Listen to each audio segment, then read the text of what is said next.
And with Oh, yeah, do that, that. yeah, we will move now on to Dark. What do you have for us?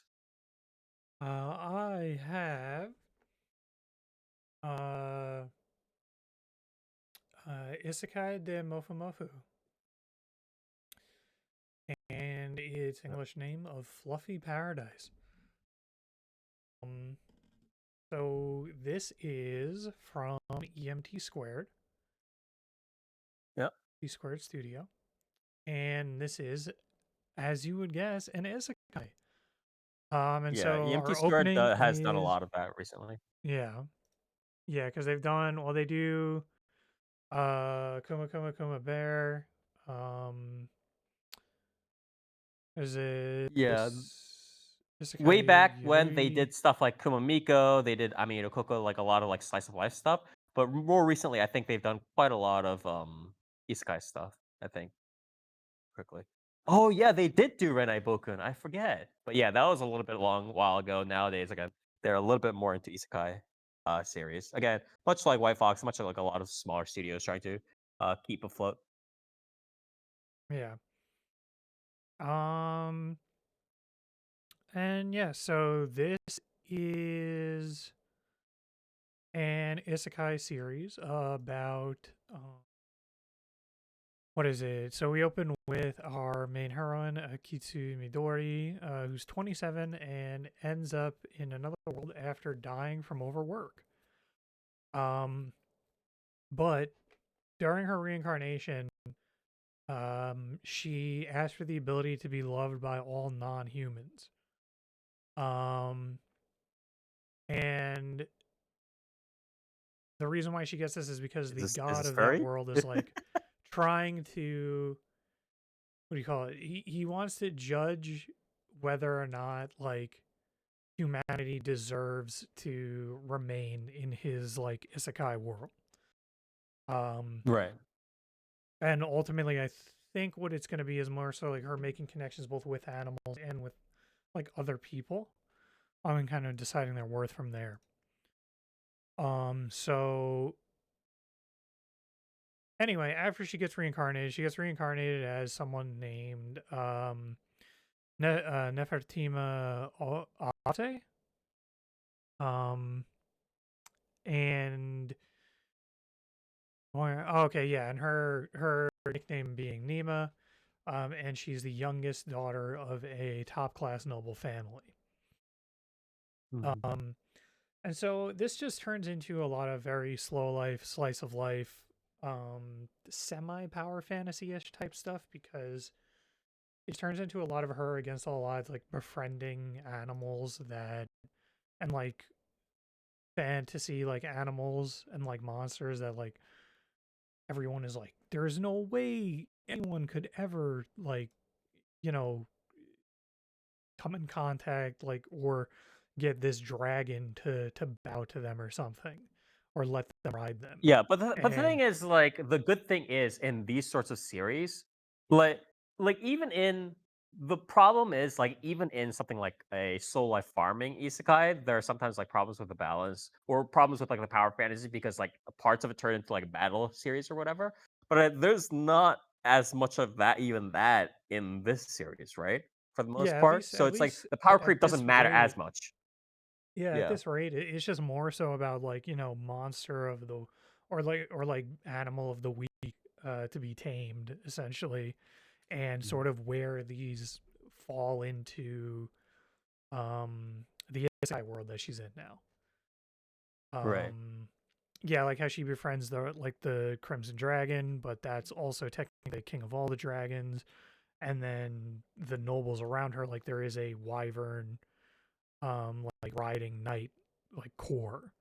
Um, Mhm. and so like she meets like the person who's in charge of like the dragon stable. She meets like the knights and stuff like that.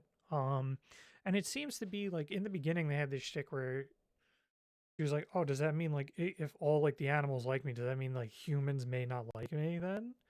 And that does not seem to particularly be the case at all.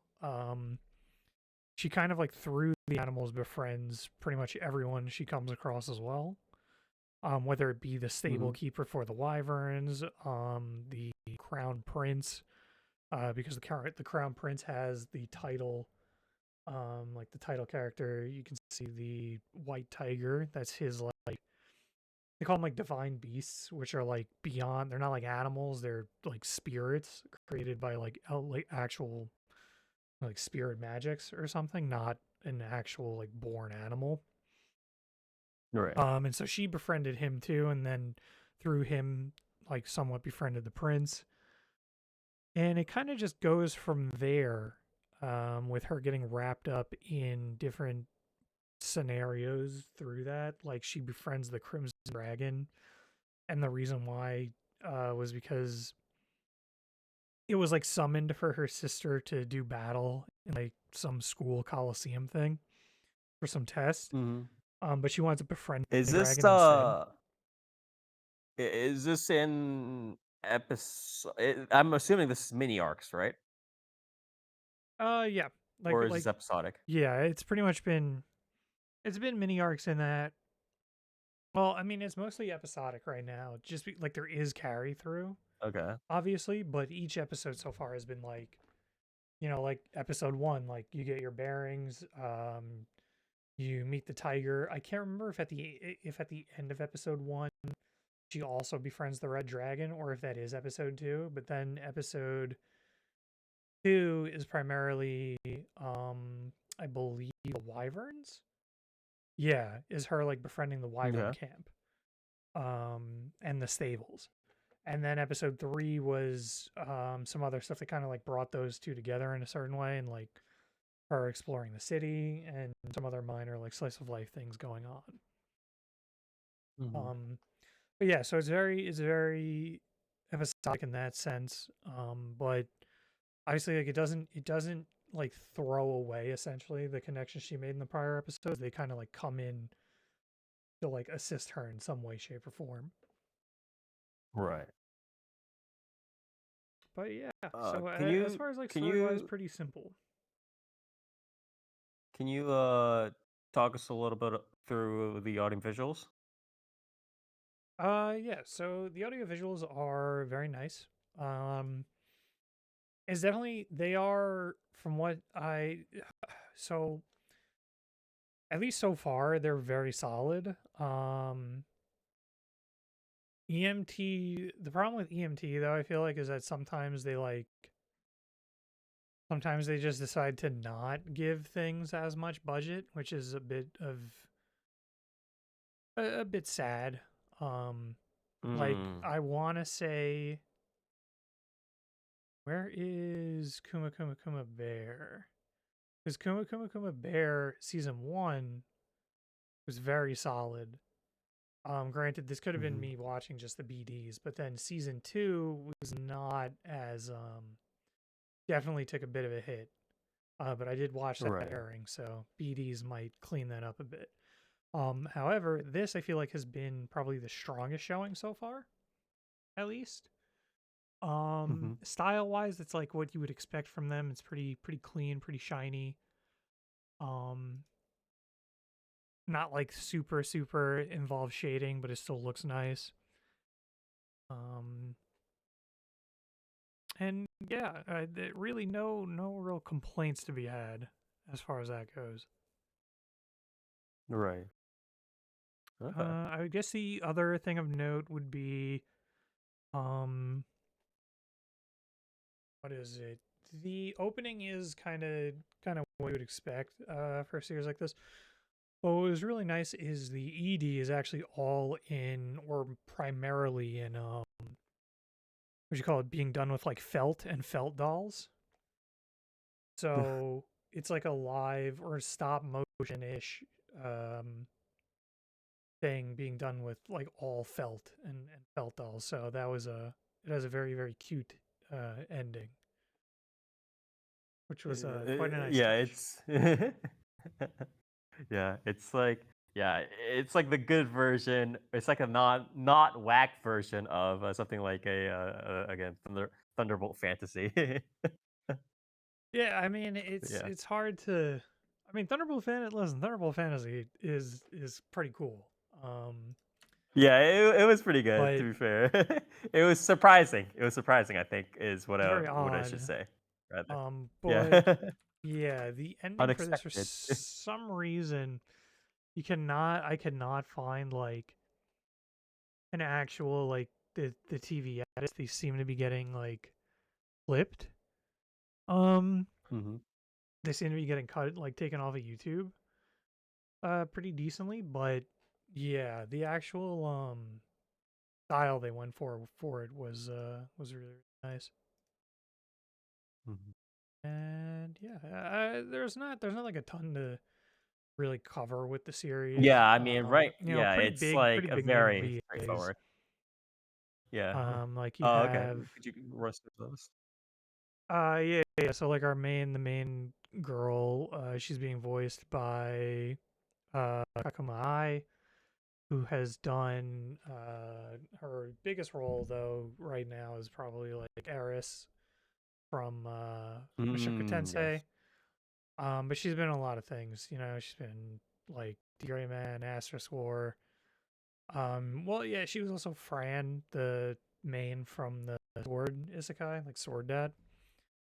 Mhm. Um, so she's pretty up there. You know, main from High School DD. The what would you call it, Dual Hand from Monster Musume. And yeah, just like so, she's pretty prolific. But I would say the notable thing about her role here is that she does a lot of um, what would you call it, like ish, I guess, like almost like not really like super baby talk ish, but some of those like what would you call that? Not like biting her tongue, but you know, like the mispronunciations and things. She does a lot of that for Nima's like in person speaking. But then her internal Oh, so she, monologue, like, she actually switches does that that, off. okay. Yeah, Oh, that's pretty I cool, don't think it's actually, supposed to be yeah. intentional for the character. I think it's literally supposed to be that like her isekai, like her brain is not actually like it actually can't catch up to her body essentially, or her body can't catch Right, up exactly, to her like exactly. internal monologue. Yeah. Um, Uh, so that's pretty that's been cool, yeah. nice. The isekai aspect kind of took a. I mean, it seems Vaccine? yeah, it Yeah. seems mainly to be for like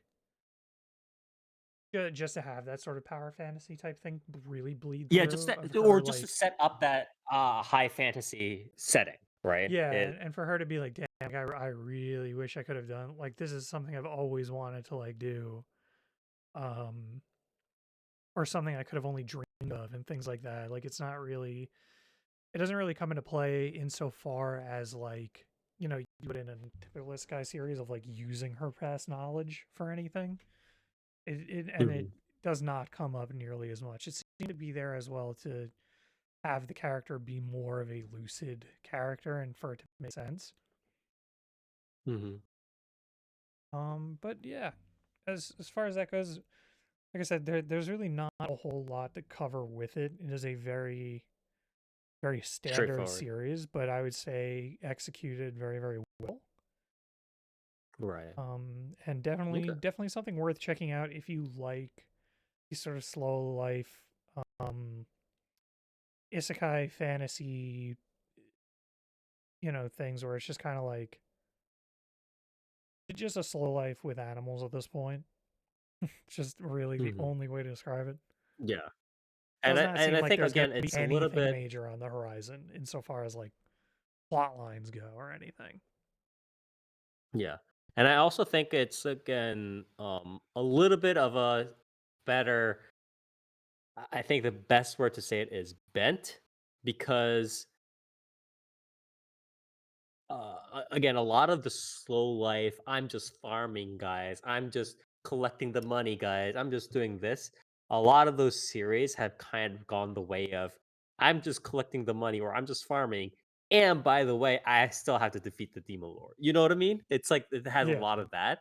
And I'd prefer if it's like a slow life, if it's, you know, petting animals, whatever, it focus a little bit more on that and use the author's creativity to develop that in a still more interesting way without it being like, oh, well, so life, but I think this story is becoming boring, so I'll just chuck in a demon lord. You know what I mean? It's just very that that sort of development is very, I think, tired compared to this variant. So I'm glad it kind of developed that way. But yeah, thank you, Dark. What would you rate it? Mouse score, please. For like a 7.5 maybe. Okay, pretty good. Thank you very much. And that was if it was sorry, Fluffy Paradise. I think is the localized title, also known as Isekai de Mofumofu Nadenade suru Tame ni Ganbattemasu. I think this is a web. I want to say this is a web novel original. It Nope. could be. It could It be is a a light novel light story. novel Oh, it's a light. original. Yeah, okay. It goes straight from like no, it was okay. Well, originally it was a Shosetsuka ni Naroke web novel, and then it became a light. Oh, okay. Sorry, it started as a web novel, it became a light novel later on. So yeah. Okay, so if you do want to kind of check out that slower slice of life, please do, or with you know a little bit less of the demon lord hunting, please do check it out.